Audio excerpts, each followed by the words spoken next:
I get stressed sometimes about work, for sure. But yeah, nothing that a bit of a smoke won't help out at the end of the day.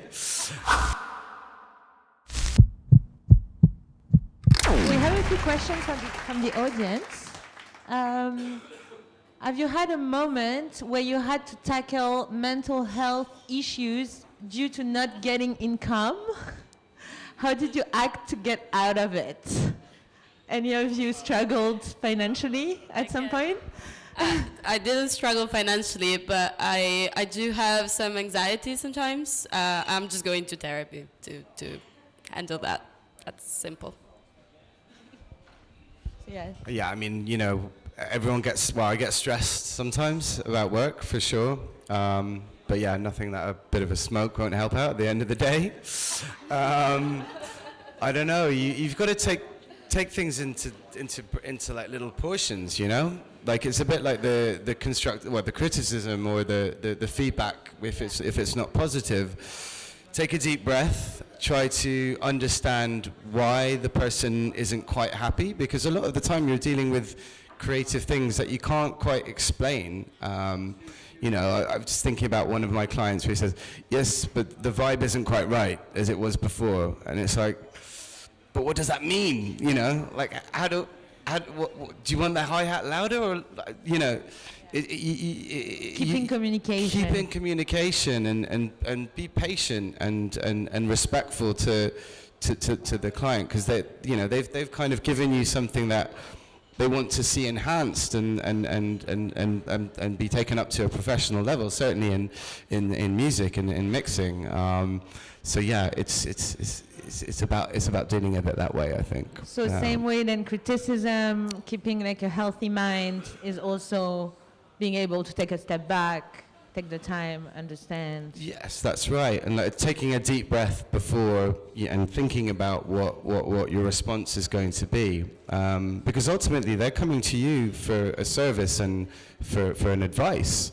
And you're doing it to your best ability in the way that you've interpreted the brief and what the final kind of output needs to be for the record, or for, you know, whatever it is that you're producing. So yeah. Julian, any word on keeping a good mental health? Just accept you're going to be fucked every now and then. I mean, I think maybe if we just all accept and agree that in the creative realm, we're fragile, because we are, you know.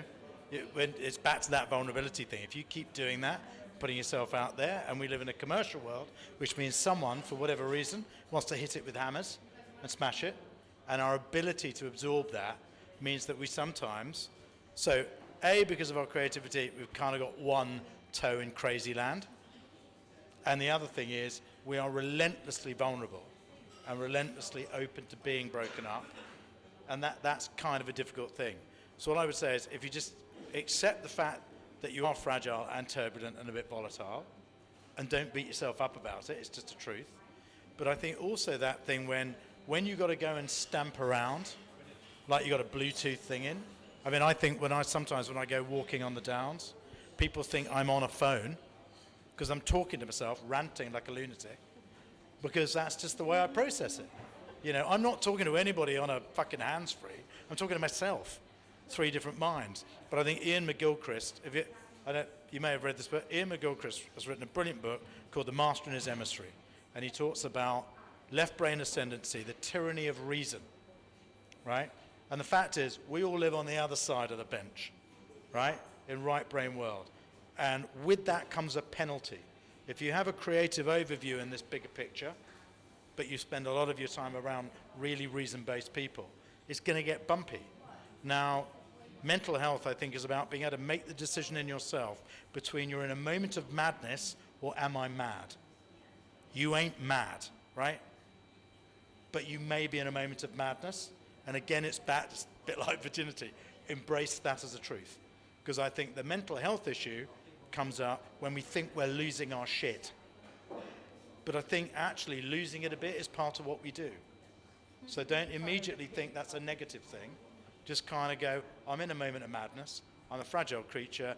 I've just got to manage it, as opposed to going, I'm losing my shit, I'm out of control. They're very, very different things. Cool, thanks. We have one question. I think it was for you, Tom. How do you, no, there was, what can we expect with a one-to-one session with you? That was addressed to you. Is that one of my students constantly trying to book one-to-one sessions? And yeah, I don't have time. If you want to book a one-to-one session with me, you can visit my website, www.tb-mastering.com. All info there. And the last Or question. talk to me after this. We can have a pint, you know. Yeah, even better, actually. Yeah. So how do you guys deal with solitude as freelancers? So yeah, it's something that came up before here, and you know, it's certainly something that I was thinking about. Also, kind of like on a mental health kind of note as well. You know, you'd be working alone in the studio on jobs that are coming in one after one, and the way that I kind of dealt with that was bringing clients to the studio and working with them for the day, and you know, like cooking food together and just being and taking breaks and working through and getting to know them. And I think that's a really nice way to work with clients as well. You get to know them better, you get to understand their needs and you know what makes them tick, and where they've come from as well. So I think doing that, certainly for a first session or a first protocol, is a really good way to overcome that. Yeah, and I try to keep it regular so that I have different people coming in each day, even if it's just one person a day where I'm working on other remote jobs around that. It makes a big difference. Yeah, and the other thing is also just going out and meeting them on the weekends, and you know, hearing the music in clubs as well, which is also a great thing for me to do as a producer. But it keeps things very social, I think. Yeah. Work hours doesn't have to be necessarily. It doesn't necessarily. You know, go and meet your clients for a coffee or for a drink. Get on the phone to them. Yeah, but try to do face to face or at least a phone call. You know, WhatsApp is not going to help any kind of solitude when you're working in a dark studio. I tend to go in. Well, I have two things. In terms of writing, because I spend a lot of time, I try and write with, again, it sounds terribly condescending, but the other thing we need to accept as creatives is we live in a bubble, right? And so I live in a very commercial world sometimes, which means I need to write stuff that resonates with 97% of the fucking human beings out there that don't live in this world, right? They live in a world where they think their job's a bit shit, they like to go to the pub, they like to buy shiny things, you know. You can't have a conversation about consumerism with somebody who's struggling to pay the bills at the end of the week and wants to feel like they're doing okay. So I need to hear them. So I will sometimes actually just go and sit in a cafe. And even though I'm working, because I agree we need to find a still place, I would say to all of you, big test is, and try it. Go and sit in the middle of the fucking noisiest place you can find with the most visceral, grubby, kind of raw human truth, and just be able to exist in it and be creative. Because you know what? It's like fucking Buddhic, tantric, I'm going to go to the top of the mountain with some finger symbols and meditate. That's a fucking piece of piss. If you can do that in the middle of your day job, when someone's kicking off over there, someone's worried about their job, that's where it's real. And I would say test your creative self. Use the concept of how do I stop falling into solitude by taking yourself into the world. That actually is where what you do should resonate. And sometimes that can help. It can be more isolating, to be fair, because you can sometimes amongst that become even more solitary. But I think it's sometimes a good test. Put yourself in the middle of it. Don't expect it to come to you. Yeah, and on a practical level, incubators, working from a cafe, co-working space. If you're a designer, it's interesting if you manage to find a project with other designers. It's nice, yeah. Yeah, so we have the time for like one last question. And do you still find the time to work collaboratively? You just mentioned collaboration, and I think that's a big part of what we do as creatives. So how do you manage to still allow this time as well? So we are quite lucky because we work together, like we started our agency together. So we work collaboratively pretty much all day, all the time.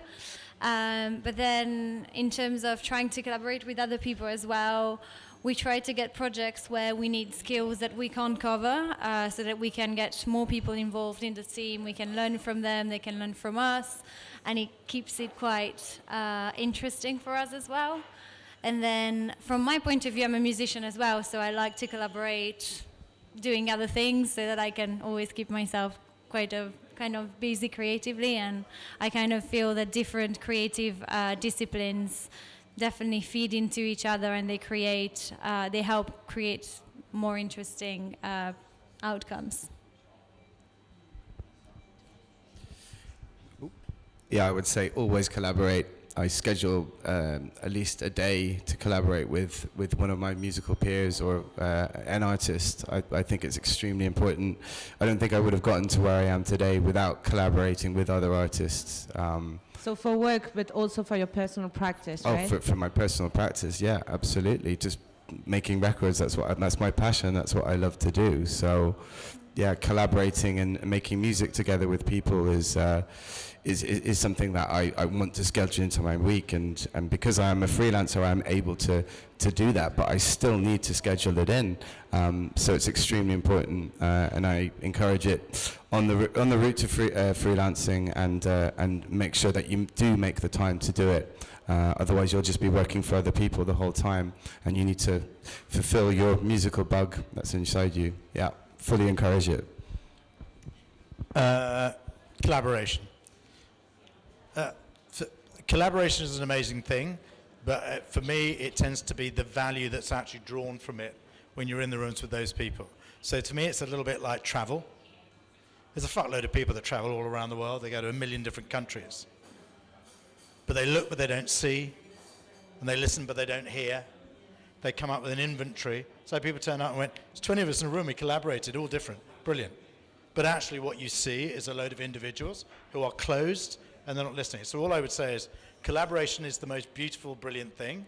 I'm just relentlessly nobody without it, because I can't find my best self without talking to people who are inspiring and brilliant. But it demands that your ears are open and your eyes are open. So for fuck's sake, don't arrange another strat hack, creative hack. We've got 23 people in a room. But were they listening? Were they hearing? And were they seeing? And were they making something productive? So I would say collaboration is about the truth of what you're doing in the room, not the word. Don't be distracted by the word. Make it actually really happen and truly get value out of it. That's what I'd say. Cool. Well, thank you so much, guys. I think the last question is, what are you up to after this? Fancy a pint? So I guess, are you guys all sticking around for a bit? So yeah, feel free to ask them more questions.